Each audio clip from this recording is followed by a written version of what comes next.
Well, Jim, moving on here with the show, we're going to change topics briefly. We'll get back to some wrestling and some classic wrestling talk in a little bit. But as we've been talking about now for weeks, there's a playlist on YouTube, the Colin Thomson, Kast Media, Live One, PodcastOne Saga.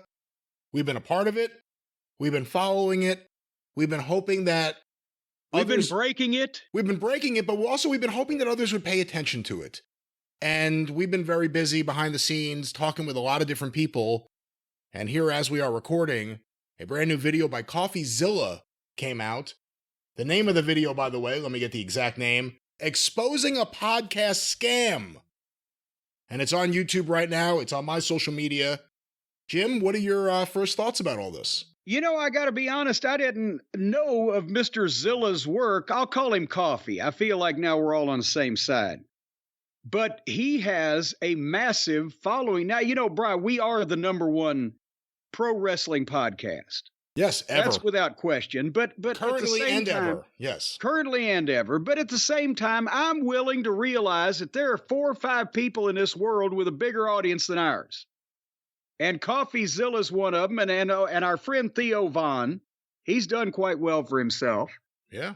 And again, I've alluded to it earlier in the program, but a lot of people thought, they're just pissed off at this guy, and they're going to have fun just fucking with this guy, this loser, this weasel Colin Thomson, and it's not going to come to anything because the guy's just some bum. But we knew that there was a little bit more going on to this thing, and we were following the trail of weasels that were swimming upstream, and we decided to do our own due diligence and investigation on exactly what was going on. And we've been talking about this because we knew that it was bigger than just a wrestling podcast, than just some local yokel, than just us getting screwed over. Then we revealed the number of podcasts and the fact that he owed a bunch of people more money than he owed us. And then uncovering that the whole plot of why he was doing this, running this Ponzi type situation, robbing Peter to pay old Paul, was to build this thing up to eventually either sell it or sell stock in it, which has now been vindicated. That's exactly what he was doing. And that's where our friend Rob Ellen came into the story, and people are looking into him and his behavior. But in the meantime, this video that Coffeezilla just did talks about me. Of course, I was unavailable for comment. Your comments are in the piece, as well as other people in other fields of podcasting, saying the same thing that we've been saying. We were the first ones because we were basically the only ones that don't give a shit because we're in the wrestling business. But finally, other people say, you know what? They're saying it and nobody's fucking with them. It must be, it must be a defense if you can tell the truth about people. So we're going to tell the truth too. And now, not only has Colin Thomson been forever painted as a thief and a fraud and a liar, and in Coffeezilla's video, you get to see and hear Colin Thomson lying from his own chicken lips, not only about us. By the way, Stephen P. New, 888-692-8084, also heard you lie about us, Colin Thomson, from your own chicken lips, accusing us of shady behavior that Coffeezilla shot down like that because it was fraudulent, a fraudulent claim. But not only is all that going on, Colin Thomson has been painted like this, but Rob Ellen is starting now to reap the rewards of his treachery, because I don't know how many companies he owns, but apparently the stock in every single one of them is dropping through the basement. It's so far underwater, Jacques Cousteau wouldn't buy this shit. So this whole thing is coming down, and not to toot my own horn or anything like that, Brian, but well, we knew it all along. We knew it all along. We knew that he wanted to sell all along. Remember, we wanted a key man clause. That's why we were out of contract for over 2 years, because I insisted on an out clause in case there was a sale or any kind of change of management, and he wouldn't give it to me. Because we were starting to smell something that was cooking. Well, we will get to Rob Ellen and Live One and PodcastOne probably on the next show or something, because we really should focus just on the this. The stock price is just comedic. Well, yeah. Now, didn't you say actually now not only the PodcastOne stock that started at $8 and is now $2 and whatever fucking cents, but didn't you tell me that if Live One, the parent company stock, is at $1 something, you'd have to have a suitcase to buy dinner with this fucking stock. And if it goes any lower, they could lose the opportunity for people to fucking trade them on NASDAQ because it's so fucking cheap. Well, like I said, we will discuss it because it's a lot of stuff going on there. The only thing I do want to make an important note, we talked about last time how the statement was issued by PodcastOne when the stock went public that Colin Thomson will not be a part of the company. No Kast management will be working for Live One or PodcastOne. I can tell you that I've heard from shows that Colin's still recruiting for PodcastOne.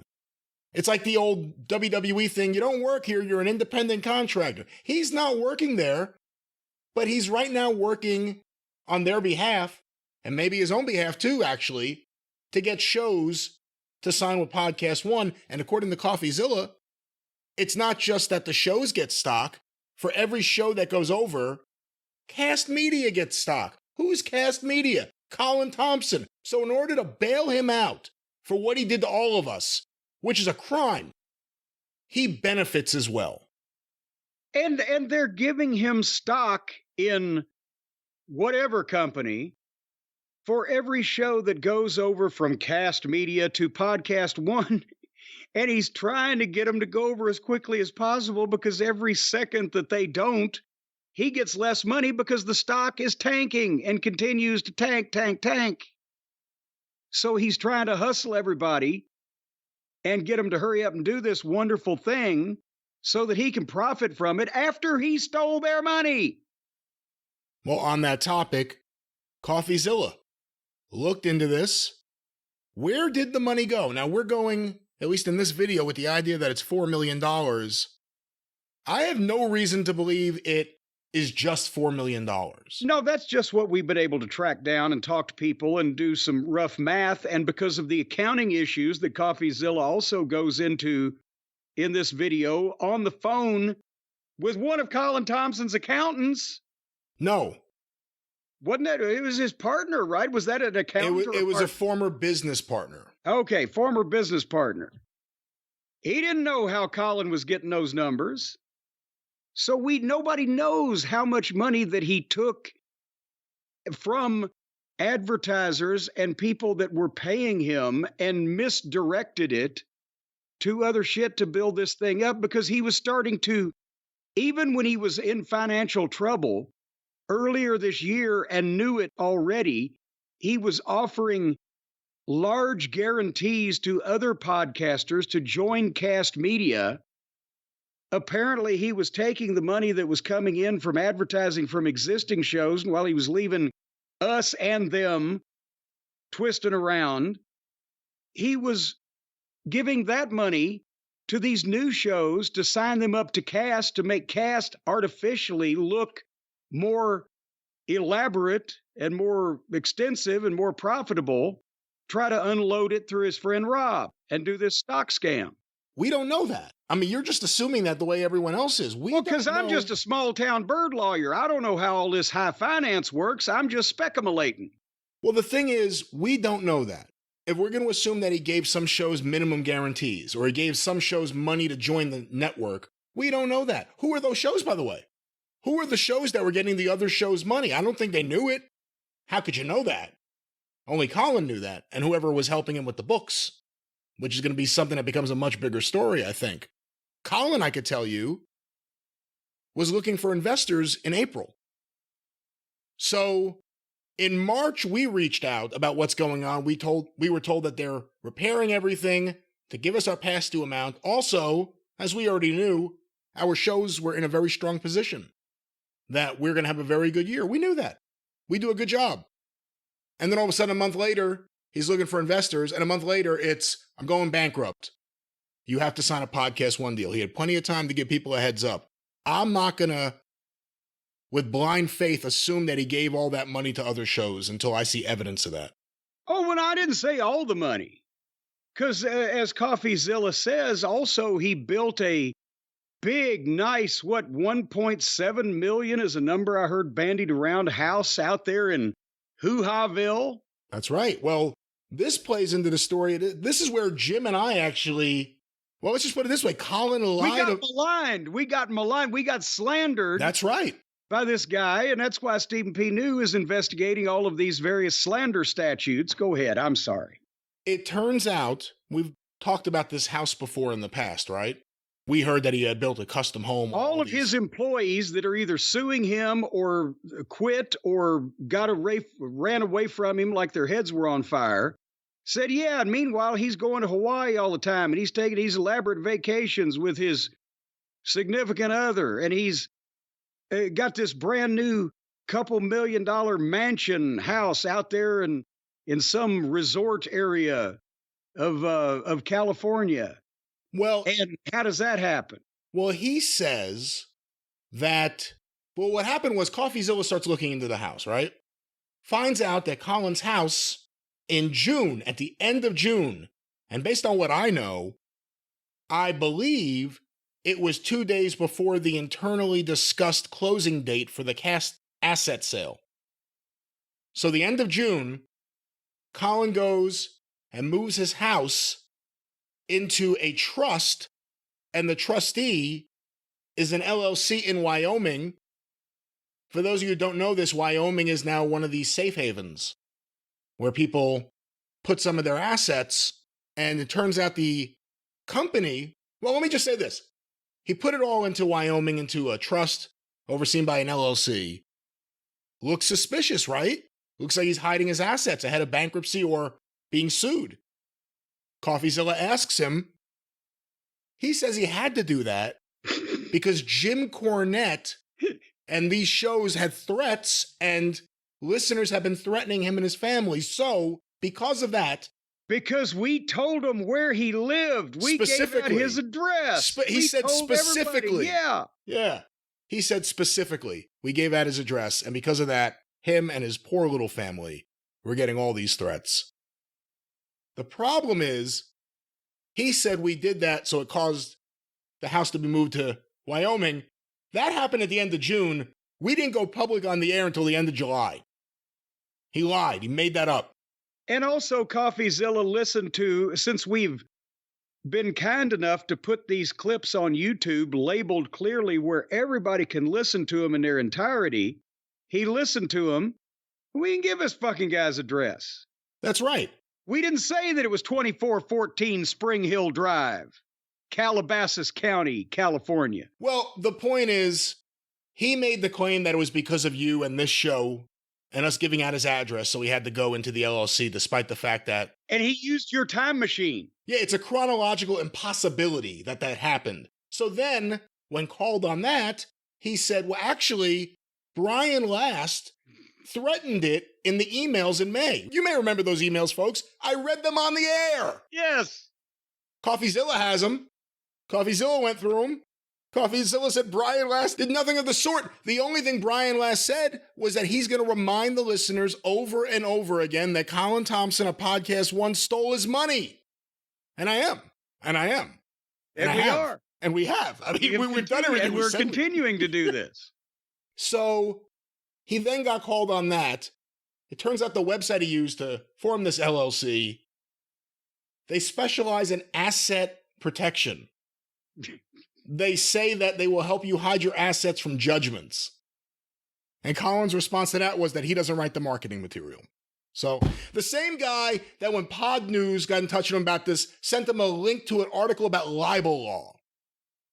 This snake, who all of a sudden, you go watch this Coffeezilla thing, I don't know if Colin sat at home and watched Sam Bankman-Fried and thought, this is a good strategy.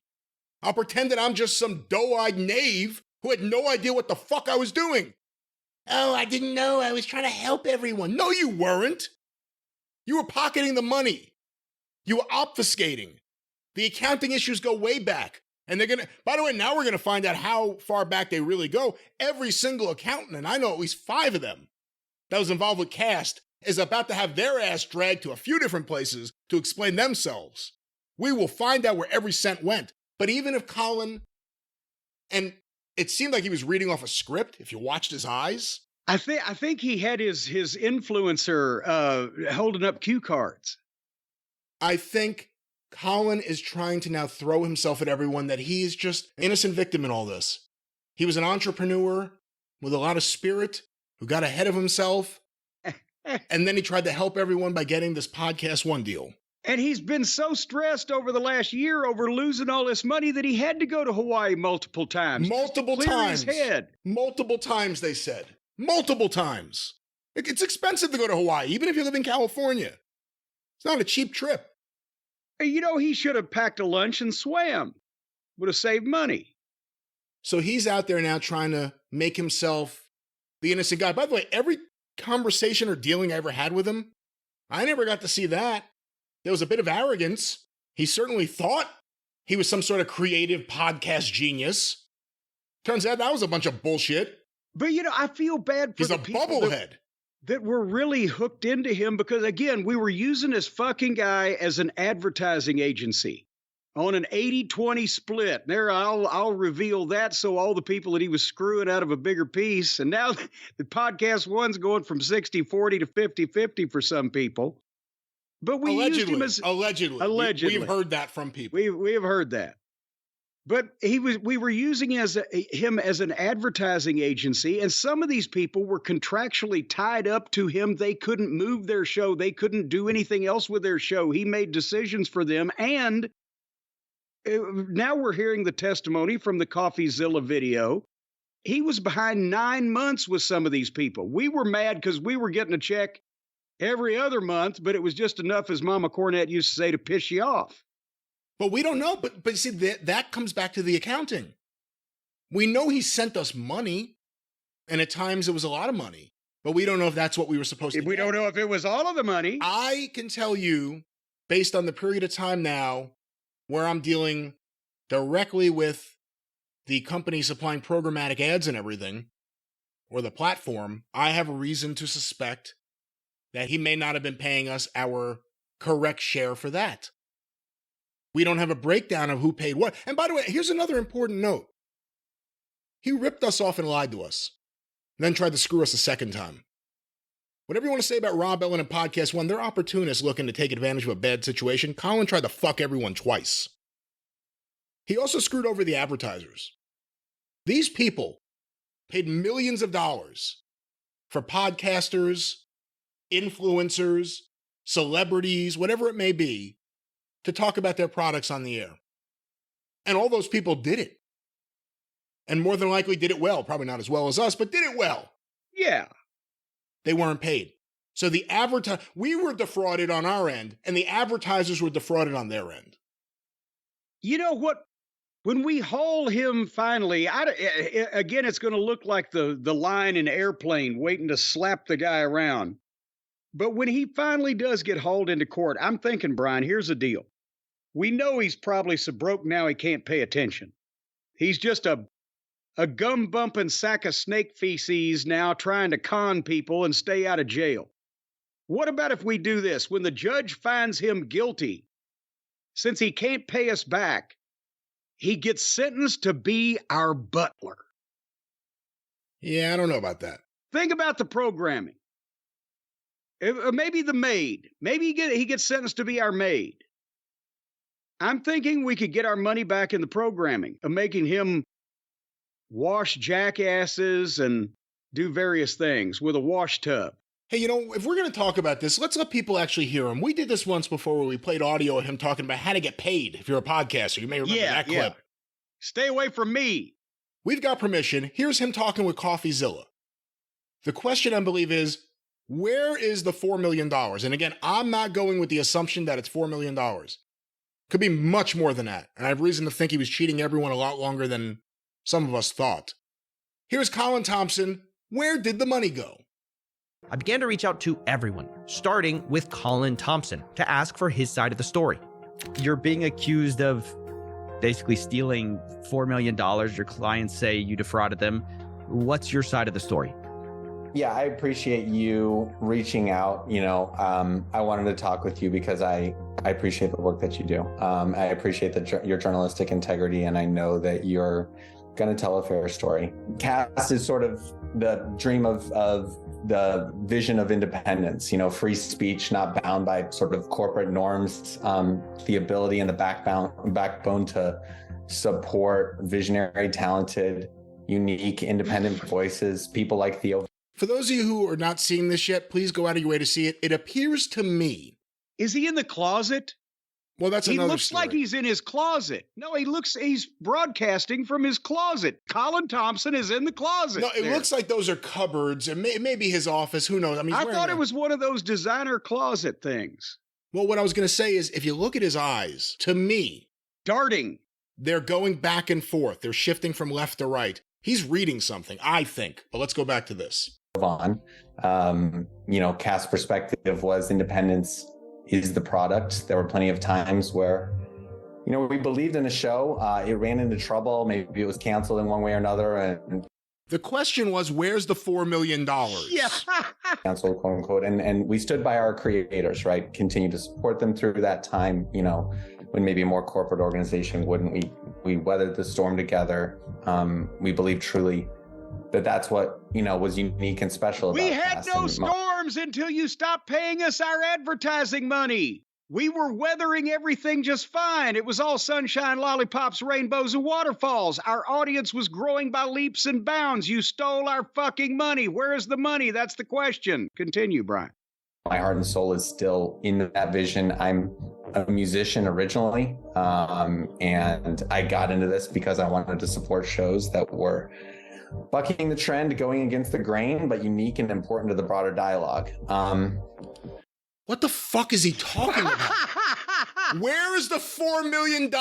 Not what can you say to try to make yourself sound sympathetic. I'm a musician. Good for you. Take your guitar and hit yourself over the head with it. Or your piano, whatever it may be. But where's the 4 million? I mean, yeah, I hear you. Everybody's got a grand vision, but the grand vision, when we get to this point, everyone wants to know where the money is, not what the vision is. Sure. We built an infrastructure at Kast that I was and am tremendously proud of. I believe that over the years, we generated better revenue for creators, paid them out more than other podcasts would necessarily be able to, because we invested heavily in an infrastructure, took an individualized approach, anecdotally. But you're saying you pay out more, but that's another word. He's just throwing words in there. Spouting out words, loud noises. Anecdotally. That's a sentence. He didn't say anything before it or after it. Just anecdotally. I mean, clearly that's, kind of not true, right? Wait, but you asked for my story. Do you mind if I just tell the story? We're getting to the financial difficulties. Stephen. Sure. It says something when you ask someone a very simple question. Although there may be a complicated answer. Where's the money? Where's the missing millions of dollars? You would like him to start answering that question, even if it's long and complicated. Get started with it. I'll follow you through it if you'll address the issue. Why would you need to preface that with, I want to tell my story?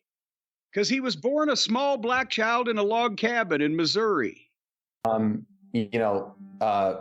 Our vision, it really worked. Creators benefited, made a lot more money than they would have. And many creators do have more money in their pocket now because of that. However, during the period from February 2022 until February 2023, our unit economics changed drastically. Our revenue per download, which is an important metric for analyzing sales performance, free from content performance considerations, dropped by 58%. In other words, over the course of those 12 months, the revenue that we could generate on one download moved down by 58%. What the fuck is he talking about? Yeah, what exactly does that mean? Does that mean if you took every show across the network or that he was distributing or working with, and you took all of their downloads and then weighed that against all of the money coming in, it's making less? Or that each ad is, he's not in any way specific about what this is. And again, it doesn't reflect what we were experiencing. Our rates did not go down. Our audience went up. We were charging more for advertising, if I was eyeballing that correctly, instead of less. And we were supposed to be getting it. It was getting paid. That's the other thing. It's not an issue of where'd the money go? I wasn't paid. It wasn't the advertisers didn't pay us, so we can't pay you. It was the advertisers paid us. Oops, it's gone. And it's gone. Yeah, and I think that's important to note. The advertisers paid them. The financial problems aren't because they weren't getting the money in that they expected from the advertisers. The advertisers paid what they were supposed to. The problems were outside of that. It never got to us. And Colin, again, if you have to preface a simple question with a long, sympathetic, a tale of sorrow and woe that would bring a tear to a glass eye is not what we are looking for from Colin the Weasel at this point. It's an accounting of himself. Now, one of the big theories that's come out, and again, until we see evidence, I'm not assuming anything when it comes to this stuff, is that Colin was paying certain shows minimum guarantees. No matter what business they were doing or weren't doing, they got minimum guarantees. And because of that, I assume instead of breaking those deals, he decided not to pay other shows on top of whatever else he did to divert the money. Well, because those apparently, from what I was hearing, were new deals. So if he got them happy, while the other people are waiting on their money, they've gotten money from him before. Now they're waiting on the money again. He'll get these new people paid for a little while, and then this will all be fucking off of his shoulders. And he's on Easy Street floating down Wall Street. That's right. Well, let's play a little more audio because, again, you and I come into play here. Yeah, get to where he slanders me in a legally actionable fashion by claiming that I threatened him when I didn't do that. Here it is. I believe this is the spot. Coffeezilla talking about Colin Thomson blaming Jim Cornette and myself for him putting his house earlier than that into a trust run by an LLC in Wyoming that was formed using a company that advertises itself as protecting assets. This is amazing. And found that Colin Thomson indeed bought a $1.7 million house the same year as his financial troubles. And I also found out that right about the time he was talking about declaring bankruptcy, he moved that house into a trust where the trustee was a Wyoming LLC he set up, which from where I stood looked a lot like hiding assets from a bankruptcy right before a bankruptcy. But when I confronted Colin about this, he said I had things completely backwards. The truth is he was hiding his property for a totally different reason, a very sympathetic reason. We anonymized our address because we were getting threats in the last 30 days. There's been, there's been nothing untoward. I think you can see though how other people might see it another way, where it looks like you're trying to shield it by hiding it from a personal name into a trust owned by an LLC. I mean, in a very favorable state. I assume you listen to the Jim Cornette episodes where they specify where I live, right? I assume you listen to the Jim Cornette episodes where they specifically call out where I live. We were really, really concerned. We were getting threats. When I heard this, I was pretty alarmed, and I totally understood his fears, so I went to go ahead and look for the episode where Jim Cornette apparently specifically called out where he lived, but it wasn't there. Actually, Jim Cornette never mentions a specific address, but a general area. But way more damning for Colin's story is the fact that that episode came out in July, but Colin formed his LLC for moving the house in June. Bingo! Before these threats ever happened, he's creating this shell company. So I found it very hard to believe. I pointed this out to Colin, and he said this, quote, "They revealed general details, and I anticipated the possibility of this happening. Brian threatened it very specifically in my original email exchange with him back in May. So I got a hold of those emails. There was no threat in them. Instead, Brian said things like, consider this a serious caution. We're going to make sure to endlessly let all listeners know with great detail that Colin Thomson of PodcastOne stole our money because he doesn't know how to run a business." Which is sort of true. This guy doesn't know how to run a business. Nice try, Colin. Good job. Good job, Colin. Lying about us on video. Thank you, Colin. And you know what? Thank you, Colin. That's what I'm going to say after what he just did there, this idiot. Thank you, Colin. Stephen P. New will have something to say about this. Write your lies down and keep dates down so that you know what story you're telling, pal. And again, that was his story on this day. That doesn't mean it was his story the days before it or the days after it. Everything's been changed. Look, these guys are all in crisis mode right now. PodcastOne, Colin Thomson, none of this has gone the way they expected it to. Even the worst case scenario. They didn't expect all this.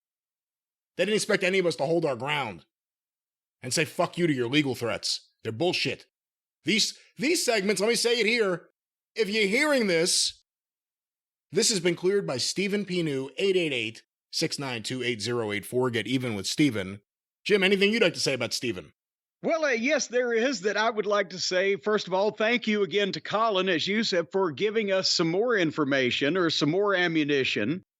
And Stephen is also, as we speak now, today he has been on the phone with a variety of different enforcement agencies over potentially what might be civil liability and what might be criminal liability and what statutes in various states that Mr. Thompson may have evaded or eluded or what's the word I'm searching for? Various statutes he has committed offenses against. And Rob Ellen, I just got to ask you, as once again, the maven of Wall Street, this guy told me in the poorly worded, drunken sounding email that he sent me trying to get me to talk to his crummy company. He said it's a $100 million company. If their stock is trading for barely above $1 a share, does that mean there's 100 million shares of that shit? In which case you'd need a U-Haul truck. You might as well use it for toilet paper. It'd be cheaper in the long run. Has that company, has their stock ever been worth anything? I've said this before and I'll say it again. I don't believe any serious institution will ever hold any of their stock. And I, as an investor, would never consider spending any of my money on this stock. Was it ever worth $5, you think? It may have been. It may have been. Then how bad a businessman is Rob Ellen running a company where stock was maybe $5 and now it's $1.14 fucking cents or whatever? Well, again, I think there's going to be a lot more on this because, you know, the thing that's happened. Oh, we're not done. Nobody's done. Well, beyond that, it's not even us. You know, what happened is because we came out first and we were public, and then through us continuing to talk about this, we've heard from numerous people. Reporters, investigators, people looking into various parties involved in all this for a variety of different reasons. So this is certainly not the end of it. I do want to make one prediction, though. This motherfucker that we are just saying fuck you to was ringing the bell at the opening of trading on Wall Street the other day. And by the end of the day, he looked like he'd been slapped around by a wet trout. But this is not just a small-time thing. This is people's money that they are not only have taken, but are trying to take. And a lot of people now are starting to say, hey, what's going on with all of you son of a bitches? Well, Jim, let me jump in. We got a little bit of news. The Verge, Amrita Khalid, I spoke with her, has just put up an article, Why Everyone in the Podcast World is Mad at Kast Media. Whitney Cummings, Theo Von, and multiple creators say that the podcast network founded by Colin Thomson owes them 6 or 7 figures for ads sold on their podcast. I got to go through this article. That's the first time I've seen anything indicated that Whitney Cummings is saying that she's owed that amount. Because that begs the question is, if he was paying these advances or these minimum guarantees, like it's fucking WCW, to any of these other people, who was he paying it to? What shows were getting that money? Poor old Whitney wasn't getting hers, but that's the point. The point that I was going to make is whether this Rob is the head of a $100 million company and he decided to get in bed with this weasel from a fucking a slaughterhouse somewhere, and he decided to get in bed with him, which means he is suspicious as well. And people are investigating all of this. And we've been saying this. And the only people we haven't heard from is Rob's lawyer or Colin's lawyer. So apparently that means they don't have a leg to stand on. Hey, you know what they say, Brian? You know the old saying, if a tree falls on you in the forest and nobody is there to see it, does it really hurt? Well, the answer apparently is yes. And these motherfuckers are getting trees launched at them and they can't do dick about it. Again, I have to go through this article, but I just want to, I'm just not flipping, but scrolling through it as we're doing this. Here's the end of it. Thomson, he says that in an interview with Yahoo Finance last week, Ellen indicated that the company knew Kast was in a bad position and that turning its assets around was the point of the deal. Quote, "We've bought a very distressed, troubled asset," he said, of the still in the works IP acquisition of Kast podcasts, adding that it, quote, owed a lot of money to its podcasters and couldn't really afford to pay them. Thomson responded to numerous allegations against him in a phone call with Hot Pod on Tuesday. His version of events is this. Kast got underwater due to this year's soft ad market, and the company fell behind on its payments to creators. Thomson met with investors in March and claimed that none of them were interested in investing in podcasting, or perhaps a podcast company that's completely not profitable because the money's gone. Who knows? He finally met Ellen in late April, and they began exploring a way for PodcastOne to serve as a potential lifeboat. Here's a quote from Colin. I don't know if that's a lifeboat or a slave ship. But again, he's an idiot who got to this position, and it's unfortunate that a lot of us, in just trying to do what's best for our shows, propped him up. But he's a bubblehead. He's a bubblehead. And this is the position he got himself into right here. And he can't fly straight. PodcastOne has as good of a reputation as anyone in the space. They were coming up with deals for Kast shows that were strong. No, they weren't. Again, are you a stock market moron? Do you really think anyone... And by the way, you're the one who lost anyone's money. Why should anyone think you have any idea what the fuck you're doing? You idiot. Put on a clean t-shirt when you're going to be interviewed. Get out of the closet. You're going to be on fucking Skype. While Thomson acknowledged that PodcastOne originally wanted to offer him a position at the company, he stressed that it wasn't his priority. Here's a quote. "I should say that was explored early on, but it was never a focus for me. I never tried to negotiate anything," he said. Thomson's real priority, he insisted, were the creators. As to videos by Vaughn and the hosts of the Jim Cornette Experience, Thomson has a mixed response. Quote, "I don't deserve some of the things that were said about me, but I do deserve some of the things that were said about me too," Thomson said. He acknowledged that some creators may have been unhappy with the deals offered by PodcastOne or being left in the dark about Kast's financial status for so long. He understood that creators were angry with him and guessed that many of them felt led on by him. That's a quote. He denied all allegations of fraud, though he stressed that there were business decisions he regretted. And it ends with a quote, "I've done plenty of soul searching and reflecting, and I think as a business leader, you have to weigh the pros and cons." So there it is, Colin. Can I make a prediction before we say anything else? I was just going to say more cons than pros in this, but go ahead. He ripped off people and lied and obfuscated, and he's still trying to spin a story right now that's bullshit for months, maybe years. Actually, definitely at least a year. So I'm not even going to say months, year, maybe years. He did this. He did it to people in states all across this country. I predict Colin Thomson's going to go to federal prison.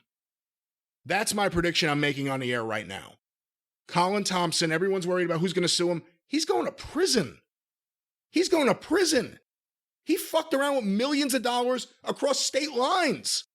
This money was coming to people like me in New Jersey, people like Jim in Kentucky, people like Theo wherever he is, and everyone else. Wherever he is, somebody ought to call the FBI. Wherever anyone is. That money was paid by an advertiser, who knows what state they're in, to Kast Media, with the explicit reason being Kast Media takes their cut, they send the rest of the money to the creator in other states. Never happened. Colin Thomson's going to federal prison. That's my prediction. They may like him there. They may really like him there. Well, that's what I'm thinking. But, he said he was doing some soul searching.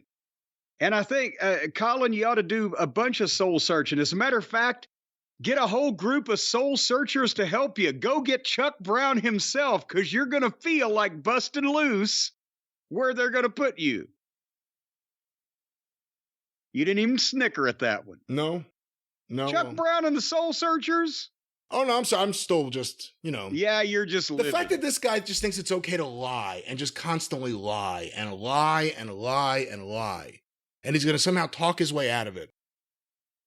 That's what's offensive. As Aunt Lola would say, he lies like a rug.